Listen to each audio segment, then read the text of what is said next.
उन्हीं काग भसुंडी जी एक बार अपने गुरु जी के पास गए, कहा उज्जैन में। शंकर भगवान ने उनको उज्जैन अपने मंदिर में बुलाया। काग भसुंडी जी के पीछे पीछे उनके गुरु जी आ गए।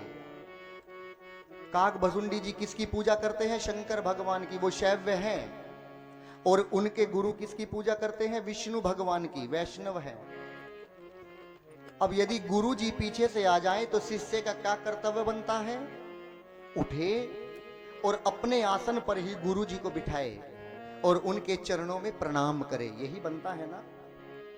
लेकिन काग भसुंडी जी को देखिएगा, इतना बड़ा अहंकार है उनके अंदर कि उनके गुरु जी पीछे खड़े हैं लेकिन अपने गुरु जी को देखकर खड़े नहीं हुए, ना ही प्रणाम किया, ना दंडवत किया। इस बात को गुरु जी तो बर्दाश्त कर गए लेकिन शंकर भगवान से बर्दाश्त नहीं हुआ। पहली बार जो उज्जैन आप महाकाल के मंदिर में जाते हैं, पहली बार भगवान शंकर भगवान उस मंदिर में प्रकट हुए थे। कब? काग भसुंडी जी के सामने। शंकर भगवान उसी शिवलिंग में से प्रकट हुए और अपना विकराल रूप लेकर उसी काग भसुंडी जी को श्राप दे दिया। बोले कि अजगर की तरह यहां पर बैठा है, तेरे गुरु पीछे खड़े हैं, देखकर प्रणाम भी नहीं किया। जा, मैं तुझे श्राप देता हूं, तू अभी और इसी वक्त अजगर बन जा। और वही काग भसुंडी जी अजगर सांप बन गए, सांप बन गए। लेकिन गुरु तो गुरु होता है। जब काग भसुंडी जी अजगर बने तो गुरु जी को दया आई।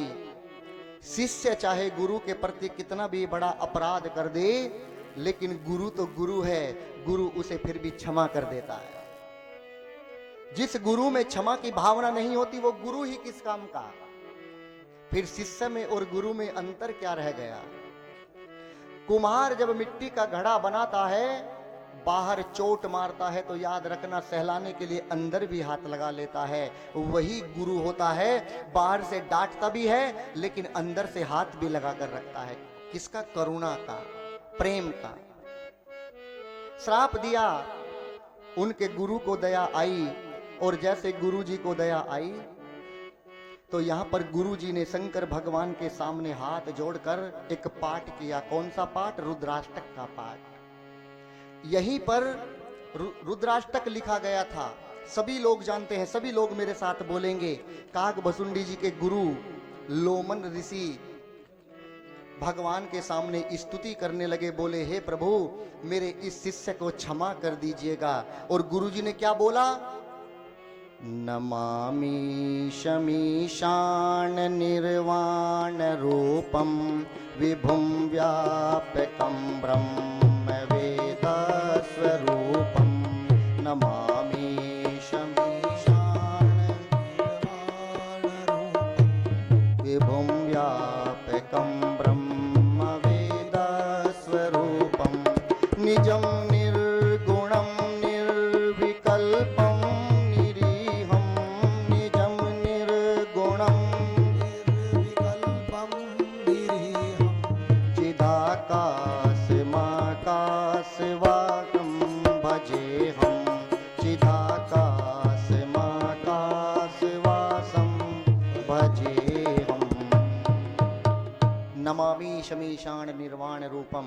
ये पूरी की पूरी रुद्राष्टक सुना दी गुरु जी ने। वही गुरु जी के पास एक दिन काग भसुंडी जी का अगला जन्म हुआ। बचपन में ही माता पिता गुजर गए।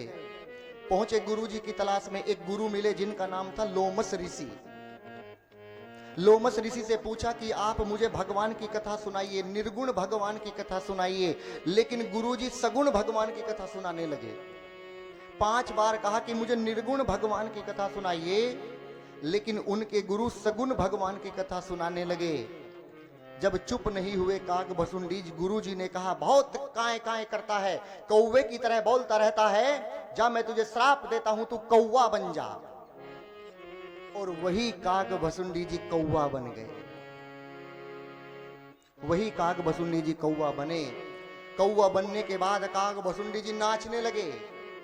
सबने पूछा, आप नाच क्यों रहे हैं?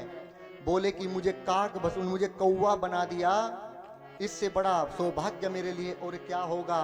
मानव का तन मिल जाता तो मोह में फंस जाता, चुगली करता, छल करता, कपट करता, मुझे कौवा बना दिया। अब मैं दिन रात भगवान का भजन करूंगा, दिन रात भजन करूंगा। ये काग भसुंडी जी की कथा आती है।